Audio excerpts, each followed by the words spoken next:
Meanwhile, new data shows the American job market slowing down. U.S. employers added 206,000 jobs in June, slightly higher than analyst expectations. Meanwhile, the unemployment rate rose to 4.1%. Let's bring in ABC's Elizabeth Schulze in Washington for more on that. Elizabeth, break down these numbers. What do they tell you about the state of the economy right now? Right, Diane. So 206,000 jobs. That was, as you say, a little bit above expectations, but it does show that employers are gradually slowing down from what has been a very fast pace of hiring. We've seen month by month, they haven't been adding as many workers to their payrolls. And we also saw in the months before, May was revised lower. So that means while we had thought there had been kind of blockbuster job growth, it was a little bit less than expected. One thing that's really important to look at in this report, Diane, is that unemployment rate, 4.1%. That has been creeping higher every month. It's now at the highest level since November 2021. And what that tells you is that this is a jobs market that is getting more competitive. Employers are starting to get a little bit pickier, a little bit more selective about who they're hiring. We're seeing this gradual slowdown, though still an historically pretty strong number when you're looking at the big picture of the unemployment rate.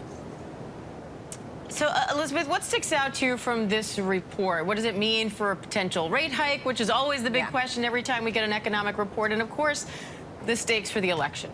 Yes, always talking about the impacts on the Fed. And this really right now we're in a world where every economic report is critical for the Fed's calculation of when it's finally going to lower those high borrowing costs.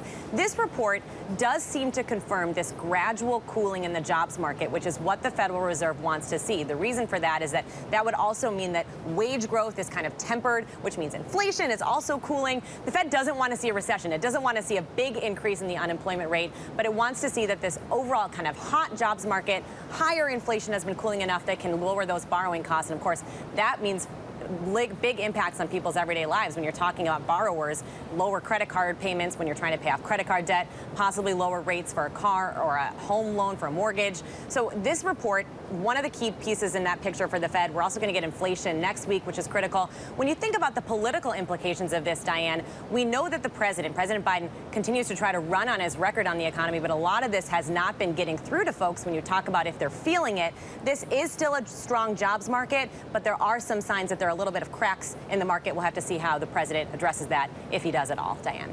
ABC's Elizabeth Schulze in Washington. Thank you.